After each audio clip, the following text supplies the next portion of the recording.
ಸ್ನೇಹಿತರೆ ನಮಸ್ಕಾರ, ಹೇಗಿದ್ದೀರಾ? After a long time crime related ಎನ್ನಲಿಕ್ಕಾಗದಿದ್ರೂ ಆ ದುನಿಯಾದಲ್ಲಿ ಸದ್ದಿನ ಜೊತೆಗೆ ಹೆಸರು ಮಾಡಿ ನಟೋರಿಟಿ ದಕ್ಕಿಸಿಕೊಂಡ ಮಾಜಿ ಪಾತಕಿಗೆ ಸಂಬಂಧಿಸಿದ ಇಂಟರೆಸ್ಟಿಂಗ್ ಸುದ್ದಿಯನ್ನು ಹೊತ್ತು ನಿಮ್ಮ ಮುಂದೆ ಬಂದಿದ್ದೇನೆ. ಇದು ಆತನ ರೌಡಿಸಮ್ಗೆ ಸಂಬಂಧಪಟ್ಟ ವಿಚಾರ ಅಲ್ಲವೇ ಅಲ್ಲ ಕಣ್ರಿ. ಅಚ್ಚರಿ ಎನಿಸುವಂಥ ಘಟನೆಯೊಂದಕ್ಕೆ ಸಂಬಂಧಿಸಿದ ಸಂಗತಿ. ಹೆಚ್ಚಿನ ವಿವರಣೆಗೆ ಹೋಗದೆ ನೇರವಾಗಿ ಆತನ ವಿಷಯಕ್ಕೆ ಬಂದ್ಬಿಡ್ತೇನೆ. ಆ ಒಂದು ವಿಶೇಷ ಕಾರಣಕ್ಕೆ ಸುದ್ದಿಯಲ್ಲಿರುವ ಆ ವ್ಯಕ್ತಿಯೇ ನನ್ other than silent Sunila alias Sunil Kumar. ಹೌದು ಕಣ್ರಿ, ಪಾತಕ ಜಗತ್ತು ಕಂಡ ಅತ್ಯಂತ ನಟೋರಿಯಸ್ ಆದ ಹೆಸರು ಈ ಸುನೀಲಂದು. ಯಾವ ವ್ಯಕ್ತಿಯ ಹೆಸರು ಕೇಳಿದ್ರೆ ಒಂದು ಕ್ಷಣ ಅಲರ್ಟ್ ಆಗ್ತಿತ್ತೋ ಅದೇ ಹೆಸರು ಇವತ್ತು ಮತ್ತೊಂದು ಮಗ್ಗಲು ಬದಲಿಸಲಿಕ್ಕೆ ಯತ್ನಿಸ್ತಿದೆ ನೋಡಿ. ಈ ಕಾರಣಕ್ಕೆ ಸೈಲೆಂಟ್ ಸುನೀಲ ಮತ್ತೆ ಸುದ್ದಿಯಲ್ಲಿದ್ದಾನೆ.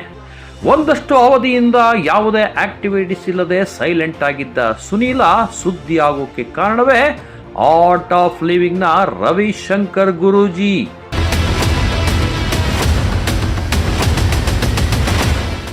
ಅರರೆ, ಸೈಲೆಂಟ್ ಸುನೀಲಂಗೂ ರವಿಶಂಕರ್ ಗುರೂಜಿಗೂ ಏನು ಸಂಬಂಧನಪ್ಪ ಎಂದು ಅನೇಕರು ಅಚ್ಚರಿಯಿಂದ ಪ್ರಶ್ನಿಸಬಹುದು.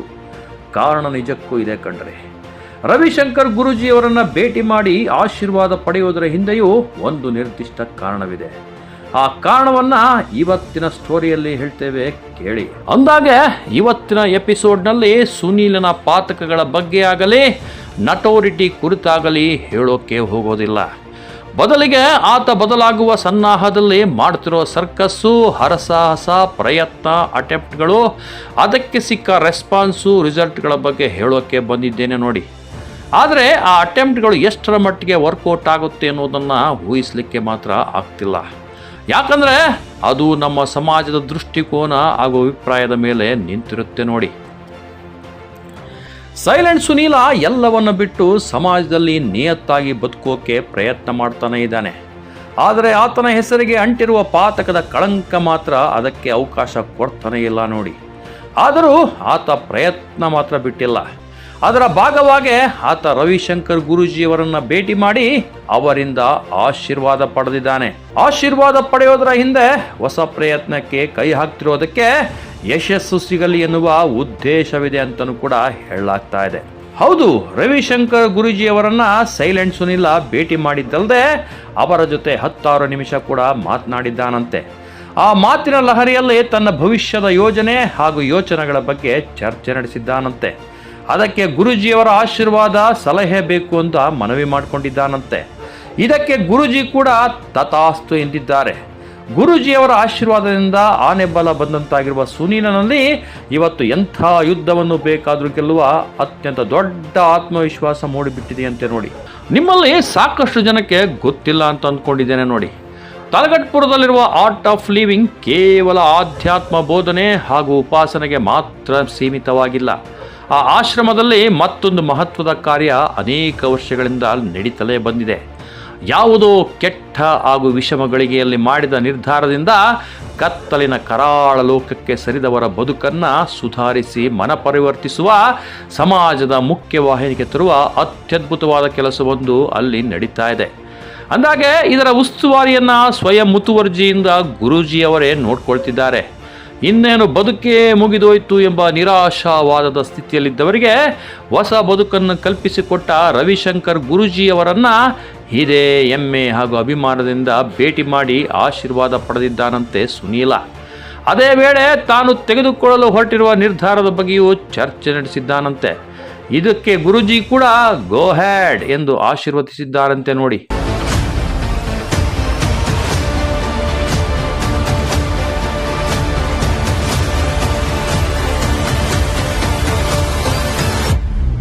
ಅಂದಾಗೆ ಸೈಲೆಂಟ್ ಸುನೀಲ ರವಿಶಂಕರ್ ಗುರೂಜಿ ಅವರ ಜೊತೆ ಚರ್ಚಿಸಿ ಆಶೀರ್ವಾದ ಪಡೆದುಕೊಂಡ ಸಂಗತಿಯೇ ರಾಜಕೀಯ ಪ್ರವೇಶ ಎನ್ನಲಾಗ್ತಾ ಇದೆ. ಹೌದು, ಸೈಲೆಂಟ್ ಸುನೀಲ ರಾಜಕೀಯ ಪ್ರವೇಶಕ್ಕೆ ಸೀರಿಯಸ್ ಆಗಿ ಟ್ರೈ ಮಾಡ್ತಿದ್ದಾನಂತೆ. ಅಂದಾಗೆ ಆತ ಈ ಹಿಂದೆ ರಾಜಕೀಯ ಪ್ರವೇಶಿಸುವ ಪ್ರಯತ್ನ ಮಾಡಿಯೇ ಇಲ್ಲ ಎಂದೇನಲ್ಲ. ಮಾಡಿದ್ರೂ ಸಕ್ಸಸ್ ಮಾತ್ರ ಆಗಲಿಲ್ಲ ಅಷ್ಟೇ. ಬಿಜೆಪಿ ಮೂಲಕ ರಾಜಕೀಯ ಪ್ರವೇಶಿಸಿ ಕಾರ್ಪೊರೇಟರ್ ಎಲೆಕ್ಷನ್ಗೆ ಕಂಟೆಸ್ಟ್ ಮಾಡಲು ಮುಂದಾಗಿದ್ದ. ಚಾಮರಾಜಪೇಟೆಯಲ್ಲಿ ಇದಕ್ಕಾಗಿ ಒಂದು ಕಾರ್ಯಕ್ರಮವನ್ನು ಕೂಡ ಆಯೋಜಿಸಿದ್ದ. ಆದರೆ ಅದು ದೊಡ್ಡ ವಿವಾದವನ್ನೇ ಸೃಷ್ಟಿಸಿಬಿಡ್ತು. ಸಾರ್ವಜನಿಕ ಸೇವೆಗೆ ಎಂಟ್ರಿ ಕೊಡೋಕೆ ಅವತ್ತಿನ ಕಾರ್ಯಕ್ರಮವನ್ನು ಒಂದು ಮೆಟ್ಟಿಲಾಗಿ ಬಳಸ್ಕೊಳ್ಳೋಕೆ ಯತ್ನಿಸಿದ್ದ ಸುನೀಲ. ಆದರೆ ಅವತ್ತಿನ ಕಹಿಘಟನೆಯಿಂದ ಅದೇಕೋ ಸೈಲೆಂಟ್ ಆಗಿಬಿಟ್ಟ. ರಾಜಕೀಯ ಪ್ರವೇಶದ ಕನಸನ್ನ ಸ್ವಲ್ಪ ಅದುಮಿಡ್ಕೊಂಡ್ಬಿಟ್ಟ ನೋಡಿ. ನಿಮಗೆ ಗೊತ್ತಿರಲಿ ಅಂತ ಹೇಳ್ತೇವೆ ಕೇಳಿ. ಎಲ್ಲವೂ ನಿರೀಕ್ಷೆಯಂತೆ ಆಗಿದ್ದಿದ್ರೆ ಇವತ್ತಿಗೆ silent Sunila alias Sunil Kumar BJP ಪಕ್ಷದೊಳಗೆ ಯಾವುದಾದ್ರೂ ಒಂದು ಸ್ಟ್ರಾಂಗ್ ಪೋಸ್ಟನ್ನು ತೆಗೆದುಕೊಂಡು ತನ್ನದೇ ಆದ ಬೇಸನ್ನು ಕ್ರಿಯೇಟ್ ಮಾಡ್ಕೊಂಡಿರ್ತಿದ್ದೇನೋ. ಕಾರ್ಪೊರೇಷನ್ ಎಲೆಕ್ಷನ್ಗೆ ಪ್ರಿಪೇರ್ ಆಗ್ತಿದ್ದಾನೇನೋ. ಆದರೆ ಚಾಮರಾಜಪೇಟೆಯ ಅವತ್ತಿನ ಘಟನೆ ಅದಕ್ಕೆಲ್ಲ ತಣ್ಣೀರು ಸುರಿದು ಬಿಡ್ತು. ಆತನೊಂದಿಗೆ ವೇದಿಕೆ ಹಂಚಿಕೊಂಡ ಮುಖಂಡರನ್ನ ಸಮಾಜ ಪ್ರಶ್ನಿಸಿಬಿಡ್ತು. ಆದರೆ ಅವತ್ತಿಗೆ ಸುನೀಲ ಯಾಕೆ ನಾನು ಬದಲಾಗಬಾರ್ದು, ಅದೇ ಫೀಲ್ಡ್ನಲ್ಲಿ ಇರಬೇಕಾ, ಎಲ್ಲವನ್ನು ಬಿಟ್ಟು ಸಾರ್ವಜನಿಕ ಜೀವನ ಪ್ರವೇಶಿಸಿ ಯಾರಿಗೆ ನಿಮ್ಮಿಂದ ತೊಂದರೆಯಾಗಿದೆಯೋ ಅವರಿಂದಲೇ ಜನಾನುರಾಗಿ ಅನ್ನಿಸಿಕೊಳ್ಳುವ ಕನಸು ಇಟ್ಟುಕೊಳ್ಳೋದೇ ತಪ್ಪ ಎಂದು ಪ್ರಶ್ನಿಸಿದ್ದ. ರೌಡಿ ಬದಲಾಗಬೇಕು ಎಂದು ಹೇಳುವ ಸಮಾಜವೇ ಅದಕ್ಕೆ ಪ್ರಾಕ್ಟಿಕಲ್ ಆಗಿ ಮುಂದಾದರೆ ಅನುಮಾನದ ದೃಷ್ಟಿಯನ್ನು ನೋಡುವುದೇಕೆ ಎಂದು ಪ್ರಶ್ನಿಸಿದ್ದು ತುಂಬ ಮಾರ್ಮಿಕ ಎನಿಸಿತ್ತು ನೋಡಿ.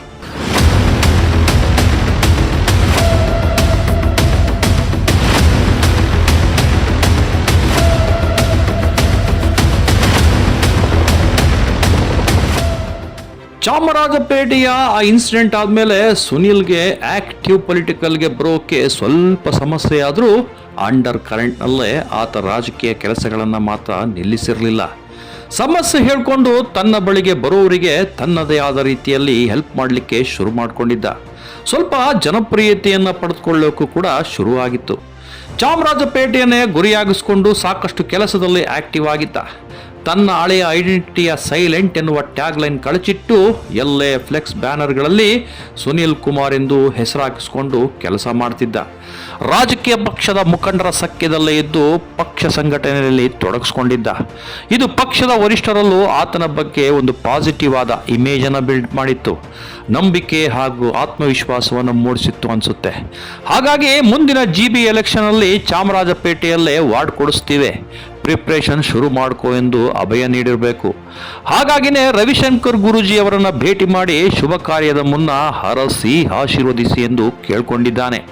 ತಪ್ಪು ದಾರಿ ಹಿಡಿದು ಲೈಫನ್ನೇ ಬರ್ಬಾದ್ ಮಾಡಿಕೊಂಡ ಅದೆಷ್ಟೋ ಜನರ ಬದುಕಿನ ಮನಪರಿವರ್ತನೆ ಮಾಡಿಸಿರುವ ರವಿಶಂಕರ್ ಗುರೂಜಿ ಅವರಿಗೂ ಸುನೀಲ ನಿಜವಾದ ಪರಿವರ್ತನೆಗೆ ಬಯಸ್ತಿದ್ದಾನೆ ಎಂದೆನಿಸಿರಬೇಕು.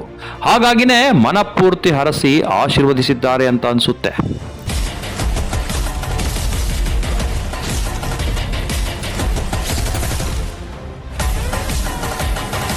ಅಂದಾಗೆ ಸುನೀಲ ಈಗಾಗಲೇ ತಾನು ಯಾವ ವಾರ್ಡ್ನಲ್ಲಿ ಸ್ಪರ್ಧಿಸಬೇಕೆನ್ನುವ ಸ್ಪಷ್ಟವಾದ ನಿರ್ಧಾರ ಮಾಡಿಕೊಂಡಿದ್ದಾನೆ ಅಂತ ಅನಿಸುತ್ತೆ. ಚಾಮರಾಜಪೇಟೆಯ ಅತ್ಯಂತ ಹಿಂದುಳಿದ ಕೊಳಗೇರಿಗಳೇ ತುಂಬಿರುವ ಅತ್ಯಂತ ನಟೋರಿಯಸ್ ಏರಿಯಾ ಅಂತಲೇ ಕರೆಸಿಕೊಳ್ಳುವ ಚಲುವಾದಿ ಪಾಳ್ಯವನ್ನೇ ಅದಾಗಲೇ ಆತ ಸೆಲೆಕ್ಟ್ ಮಾಡಿಕೊಂಡು ಕೆಲಸ ಶುರು ಮಾಡಿಕೊಂಡಿದ್ದ. ಆತನ ನಂಬಿಗಸ್ತ ಹುಡುಗರು ಕೂಡ ಅದಕ್ಕಾಗಿ ಪ್ಲಾಟ್ಫಾರ್ಮನ್ನು ಅಣಿ ಮಾಡ್ತಿದ್ರು. ಸ್ವಲ್ಪ ಸೆಟ್ಬ್ಯಾಕ್ ಆಯ್ತಾದರೂ ಅದಕ್ಕೆ ತಲೆ ಕೆಡಿಸಿಕೊಳ್ಳದೆ ಇನ್ನಲ್ಲ ನಾಳೆ ಅಲ್ಲೇ ನಾನು ರಾಜಕೀಯ ನೆಲೆ ಕಂಡುಕೊಳ್ಬಹುದೆನ್ನುವ ನಿರೀಕ್ಷೆಯಲ್ಲೇ ಕೆಲಸ ಮುಂದುವರಿಸಿದ್ದಾನೆ ಎನ್ನುವ ಖಬರಿದೆ. GBA ಡಿಲಿಮಿಟೇಷನ್ನಲ್ಲಿ ಅದೇ ವಾರ್ಡ್ ಇದ್ರೆ ಅಲ್ಲಿಂದಲೇ ಬದಲಾದರೆ ಪಕ್ಕದ ವಾರ್ಡನ್ನು ಸೆಲೆಕ್ಟ್ ಮಾಡಿಕೊಂಡು ಕಂಟೆಸ್ಟ್ ಮಾಡುವುದಾಗಿ ಸುನೀಲ ಈಗಾಗಲೇ ಘೋಷಿಸಿಕೊಂಡಿದ್ದಾನೆನ್ನುವ ಮಾತಿದೆ.